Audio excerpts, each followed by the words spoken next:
تو فی جو ورڈ ہے یہ الگ ہے، جس میں یا مدہ ہے، جس میں مد اصلی ہے یعنی حروف مدہ، فی الگ ورڈ ہے اور امرنا دوسرا ورڈ ہے۔ تو امرنا میں جو حمزہ آ رہا ہے، لمبا والا حمزہ جو آپ دیکھ رہے ہیں، اس کا تعلق جاء میں، جیسے حمزہ کا تعلق پورا ایک ہی ورڈ تھا وہ جاء، لیکن یہاں پر اس کا الٹا ہے کہ فی الگ ہے اور امرنا الگ ورڈ ہے۔ آپ کہیں گے کہ یا مدہ کے بعد حمزہ دوسرے ورڈ میں ہے، دوسرے کلمے کے ساتھ ہے، نہ کہ یا مدہ میں ہی ہے جیسے مد متصل میں تھا۔ دوسری مثال ہے آگے، لام الف مد زبر لا، حمزہ زیر ای، لا ای، لام کھڑا زبر لا، ہا زبر ہا، لا الہ، لام الف زبر لا، یہ الف مدہ آ رہا ہے کہ نہیں؟ اس کے بعد الہ، ای لا ای لا ای، یہ جو حمزہ آ رہا ہے یہ لا کے ساتھ نہیں ہے، الف کے ساتھ نہیں ہے، بلکہ یہ الہ کے ساتھ ہے، دوسرے ورڈ کے ساتھ ہے۔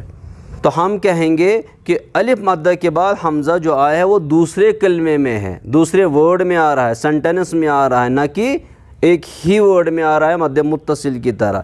تیسری مثال، اِنَّا أَنزَلْنَا، حمزہ نون زیر ان، نون الف مد زبر نا، اِنَّا، حمزہ نون زبر آن، زال زبر زل، نون الف زبر نا، اِنَّا انزلنا۔ اس میں بھی اِنَّا کے معنی ہے بے شک ہم یا ہم نے، انزلنا ہم نے اس قرآن کو نازل کیا، تو اِنَّا کے معنی ہے بے شک یقیناً ہم نے، تو اِنَّا الگ ہے اور انزلنا الگ ہے۔ اِنَّا میں الف مدہ ہے اور اس کے بعد جو حمزہ آیا ہے وہ انزلنا کے ساتھ تعلق رکھتا ہے، نہ کہ اِنَّا کے ساتھ ہے۔ تو یہاں پر بھی الف مدہ کے بعد حمزہ دوسرے کلمے میں آیا ہوا ہے۔ اب میں لاجکلی کچھ پوائنٹس بتاتا ہوں کہ وہ انسان جو عربک گرامر نہیں جانتا ہے، عربک لنگویج نہیں جانتا ہے، عام انسان کو کیسے پتہ چلے گا کہ مد متصل کون سا ہے اور مد منفصل کون سا ہے؟ اگر آپ غور کریں گے ان دونوں مدوں پہ، مد کی دونوں جو قسمیں ہیں ان کے ایگزامپلس پر، جو مد متصل ہے اس میں سب سے پہلی جو بات ہے وہ ہے کہ مد کا بڑا نشان اس پر لکھا ہوا ہے۔ اب اگر آپ دیکھیں گے مد کا لمبا والا نشان لکھا ہوا ہے، ٹھیک۔ دوسرا، اس کے ساتھ جو حمزہ لکھا جاتا ہے وہ چھوٹا حمزہ لکھا جاتا ہے۔ جہاں پر بھی آپ قرآن پاک میں مد کا بڑا نشان اور اس کے ساتھ حمزہ چھوٹا دیکھیں گے، آپ سمجھ لینا یہ ایک ہی ورڈ میں حمزہ آ رہا ہے، اس کو مد متصل کہا جاتا ہے۔ جو مد منفصل ہے اس میں مد کے نشان پر اگر آپ غور کریں گے چھوٹا نشان دیا ہوا ہے۔ اس مد کی چھوٹے نشان کا مطلب ہوا یہ ہے، اس کو مد جائز بھی کہتے ہیں، مطلب اگر کوئی انسان اس کو کھینچتا بھی نہیں ہے، سمپلی پڑھتا ہے اِنَّا أَنزَلْنَا اِنَّا أَعْطَيْنَا، وہ بھی درست ہے، البتہ کھینچنا بہتر ہے۔ مد کا نشان دیکھیں گے آپ چھوٹا نشان ہے، اس کے بعد جو حمزہ دیکھیں گے آپ وہ حمزہ لمبا والا حمزہ آتا ہے۔ جہاں پر بھی آپ دیکھیں گے قرآن کریم میں حمزہ کون سا آتا ہے؟ لمبا والا حمزہ، جو الف کی شکل میں حمزہ جس کو کہا جاتا ہے۔ تو جب بھی حروف مدہ کے بعد چھوٹا سا مد کا نشان ہو اور حمزہ لمبا آ رہا ہو، آپ سمجھ لینا اس کو مد منفصل کہا جاتا ہے۔ مد متصل اور منفصل میں لکھنے کے اعتبار سے یہ دو فرق ہیں، ٹھیک۔ اور کھینچنے کے اعتبار سے اگر دیکھیں گے تو مد متصل کو قراء کے یہاں یعنی قاری حضرات جو ہیں ان کے یہاں کھینچنا ضروری ہے، کمپلسری ہے، اس میں کوئی کنسیشن نہیں ہے۔ لیکن مد منفصل میں کنسیشن ہے، اگر کوئی کبھی نہ کھینچنا بھی چاہے وہ بھی جائز ہے۔ اب ہم بات کرتے ہیں مقدار مد کی۔ مقدار مد سے مراد ہے کہ جو یہ مد ہیں، جو مد کی قسم ہیں، ان میں سے کس مد کو کتنا کھینچنا ہے۔ تو یہ بھی آپ نوٹ کر لیجئے، اس میں آپ کو 3 چیزیں یاد رکھنا ضروری ہے۔ نمبر 1 جس کو کہتے ہیں قصر، نمبر 2 جسے کہا جاتا ہے توسط، اور نمبر 3 جسے کہا جاتا ہے طول۔ قصر کا مطلب ہوتا ہے ایک الف کے برابر کھینچنا، جیسے مد اصلی یعنی الف مدہ، یا مدہ، وا مدہ کو آپ کھینچتے ہیں، حمزہ الف زبر آ، حمزہ یا زیر ای، حمزہ واو پیش او، اسے قصر کہا جاتا ہے، یعنی ایک الف کے برابر کھینچنے کو۔ دوسرا ہوتا ہے توسط۔ توسط کا مطلب ہوتا ہے 2 الف سے لے کر 4 الف تک، یا 2.5 الف سے لے کر 4 الف تک کھینچنے کو کہا جاتا ہے توسط۔ یاد رکھ لیجئے 2 الف سے لے کر 4 الف تک جب ہم لمبا کریں گے 2 سے 4 سیکنڈز کے درمیان کھینچنے کو کہا جاتا ہے توسط۔ اور تیسرا ہوتا ہے طول. طول کا مطلب ہوتا ہے 3 الف سے لے کر 5 الف تک کھینچنے کو کہتے ہیں طول. 3 سے لے کر 5 الف تک، 5 کمپلیٹ کرنا افضل ہے، بہتر ہے. تو مد اصلی جو ہے یعنی الف مدہ، یا مدہ، واو مدہ، ان میں قصر ہے، یعنی 1 الف کے برابر کھینچنا ہے، آ ای او. اور مد متصل اور مد منفصل جو ہم نے ابھی پڑھے، ان میں توسط ہے. توسط کا مطلب جیسے میں نے ابھی بتا دیا کہ 2.5 الف سے لے کر یا 2 الف سے لے کر 4 الف تک لمبا کھینچنے کو، 2 سیکنڈ سے لے کر 4 سیکنڈ تک کھینچنے کو کہا جاتا ہے توسط. تو جو مد متصل ہیں اس میں توسط کمپلسری ہے، ضروری ہے، کھینچنا ضروری ہے. جا یہ کھینچنا ضروری ہے. مد منفصل میں توسط افضل ہے، بہتر ہے، یعنی کھینچنا اتنا بہتر ہے، لیکن اس میں قصر بھی جائز ہے، مطلب 1 الف کے برابر کھینچنا بھی جائز ہے. اگر آپ پڑھتے ہیں فی امرنا، یہ بھی جائز ہے، لیکن کھینچ کر پڑھنا بہتر اور افضل ہے. انشاءاللہ طول کے بارے میں ہم اگلے ویڈیو میں بات کریں گے جب ہم مد لازم کو پڑھیں گے. امید کرتا ہوں کہ آپ کو مد متصل اور مد منفصل سمجھ میں آ گیا ہوگا. ہمارے لیے دعا کیا کریں، اور ہماری طرف سے ایڈوانس میں آپ سب کو عید مبارک. اللہ تعالیٰ یہ عید ہم سب کے لیے مغفرت کا ذریعہ بنائے. والسلام علیکم ورحمۃ اللہ وبرکاتہ.